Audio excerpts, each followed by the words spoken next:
성도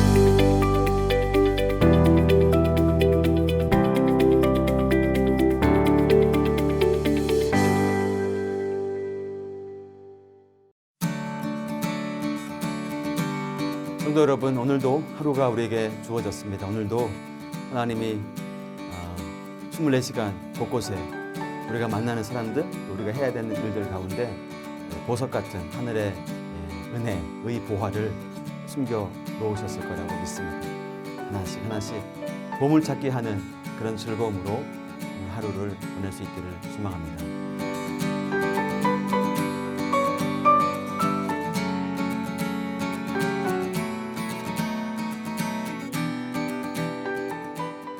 네, 여러분, 이전 본문에서 하나님을 예배하기 위해서 유다에 온 제사장들과 레위인들 덕분에 르호보암 나라를 더욱 강성하게 만들 수 있었습니다. 아마 가장 큰 원동력은 그가 다윗과 아버지 솔로몬처럼 나라를 통치하는 데 있어서 하나님 보시기에 옳은 길을 행하려고 했다는 것이겠죠. 그의 실수 혹은 그의 능력의 한계를 넘어서는 하나님의 은혜가 분명히 있었습니다. 그리고 그 은혜는 3년 동안 지속이 되었습니다. 여러분, 은혜는 누리면 누릴수록 더 누리고 싶어지죠. 그래서 우리는 은혜 안에 있을 때 이 은혜를 지속하는 원리를 배워야 합니다. 오늘 말씀은 우리에게 한 가지 사건을 보여주면서 그 방법을 우리에게 알려주고 있는데요.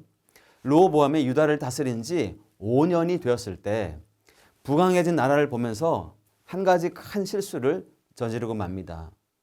율법을 버린 거죠. 여로보암이 르호보암보다 더 악하다고 생각되는 이유는 그가 하나님의 명령과 규례를 버렸을 뿐만 아니라 하나님을 대신한 우상을 만들었기 때문에 그래요. 그런데 지금 르호보암, 이 남유다의 르호보암은 그 악한 길을, 여로보암이 가는 그 길을 그대로 따라 걸으려고 하는 것이에요. 값없이 주신 은혜가 있는데 이걸 누릴 줄 모르는 인간의 교만한 본성이 드러나고 있는 것입니다. 하나님께서는 훗날 에레미야를 통해서 이렇게 말씀하셨죠. 내가 평안할 때에 내가 너에게 말하였으나 내 말이 나는 듣지 아니하리라 하였으니 내가 어려서부터 내 목소리를 청종하지 아니함이 내 습관이라. 여러분, 이 르호보암의 이러한 모습이 정말 안타깝게 느껴지는 이유는 이게 르호보암 왕 한 사람만의 잘못이 아니기 때문에 그래요. 율법을 버린 르호보암을 온 백성들이 본받았다 말합니다. 마치 눈이 어두워서 앞서 절벽을 걸어가는 양을 계속 뒤따라가는 그런 양들처럼 백성들은 그렇게 르호보암을 따라간 것이죠. 여러분, 하나님께서 허락하신 왕좌, 왕의 자리는 이처럼 엄청난 파급 효과를 주는 자리예요. 때문에 더 조심하고 더 겸손하고 더 주의해야 되는 자리죠. 하나님은 이 모습을 보시고 이걸 그냥 가만히 계실 수가 없는 것입니다.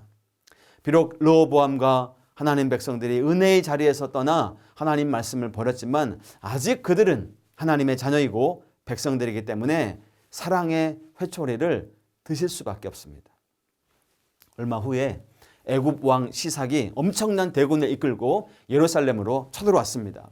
하나님께서 선지자 스마야를 통해서 너희가 나의 말씀을 헌시자처럼 내버렸기 때문에 나도 너희를 버리겠다, 이런 말씀하셨죠. 매는 상당히 아팠습니다. 부강했던 나라가 금세 초토화 되어버렸던 것이죠.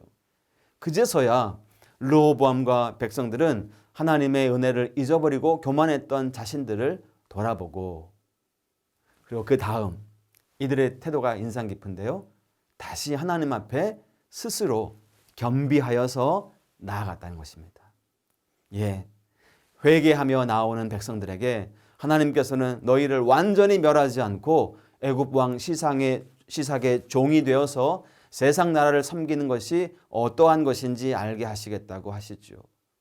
평안과 넉넉함이 은혜가 아니라 돌이키는 은혜, 깨닫게 하시는 은혜, 이것을 우리는 기억해야 되겠어요.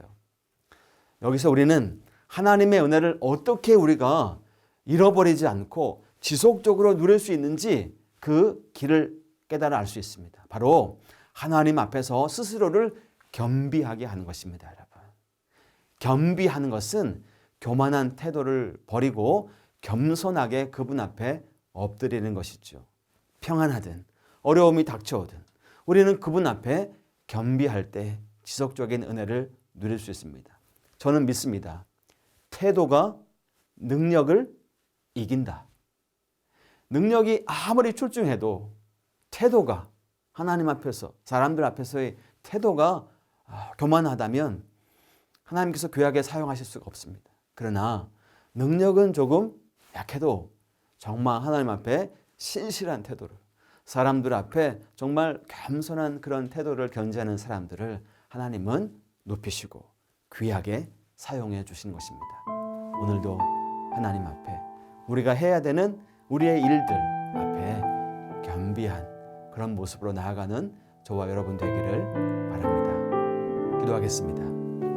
하나님 아버지, 우리가 모든 일들이 잘 될 때나 아니면 정말 앞이 막막하고 해결되지 않는 어려움 가운데 있을 때라도 하나님 앞에 겸비한 태도를 잃지 않고 항상 주님 앞에 겸손히 나아가는 우리 모두 오늘 하루하루의 삶이 되게 하여 주옵소서. 예수님의 이름으로 기도합니다. 아멘.